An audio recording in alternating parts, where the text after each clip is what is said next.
उन्होंने एक दिन पिटाई नहीं की, उन्होंने 24 दिन तक पिटाई की मेरी।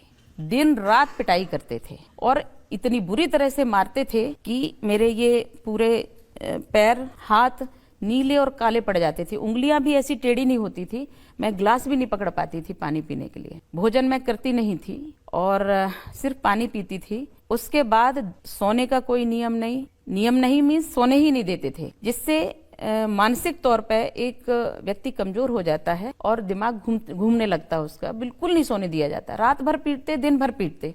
और जब वो लोग थक जाते थे तो बैठ के वो हमें गालियां देना शुरू कर देते। इतनी अभद्र, इतनी गंदी गालियां देते थे जिसकी कल्पना नहीं थी, क्योंकि वो लोग थकते थे और फिर प्रश्न करते थे। फिर व्यक्ति बदल जाता था, मैं वही रहती थी, मैं रेगुलर उत्तर देती थी उनके।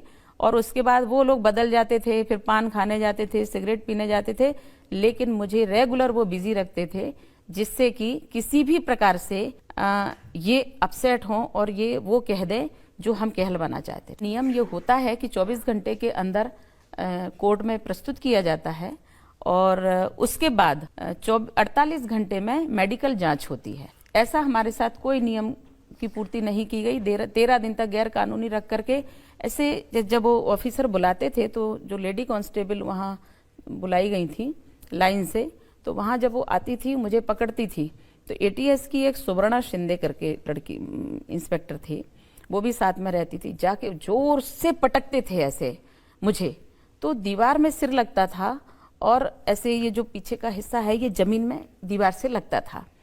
ऐसा दिन में कई बार हुआ करता था। रात में पूछते थे तो रात में हुआ ऐसा हुआ करता था। तो इतनी बुरी हालत हो गई, हम खुद नहीं संभल पाते थे कि आखिर शरीर टूट रहा है, मन टूट रहा है, क्या टूट रहा है, कुछ भी समझ में नहीं आता था। एक ऐसा लगता था बस नशे में हूँ और उठा के पटका जा रहा है, चक्कर आते हैं, आंखें बंद हो जाती है, अंधेरा छा जाता है आंखों के सामने और फिर खड़े हो जाते हैं। फिर हमें दूसरी तरफ ले जाया जाता है और फिर वहां टॉर्चर किया जाता है। अकल्पनीय था। एक ऐसे कक्ष में लेके जाया जाता था जहां पे बहुत मंद लाइट रहती थी और ऐसे लोहे के कड़े उसमें जमीन में लगे रहते थे। उसे फंसा कर पीटते थे, उसे पैर फंसा देते थे, हाथ फंसा देते थे और उसके बाद भयंकर पीटते थे। और उनके अत्याचार एक मिलके नहीं, एक व्यक्ति नहीं पीटता था, सब इकट्ठा चक्र बना लेते थे और उसमें बीच में मुझे रखते थे और बेल्ट से एक साथ पीटते थे। तलवों में मारते थे, तलवों से लेकर के पूरे पैरों तक मारते थे। इसके बाद हाथों में मारते थे। जहां कोई स्थान नहीं ऐसा छोड़ते थे जहां मुझे बेल्ट नहीं पड़ते हों।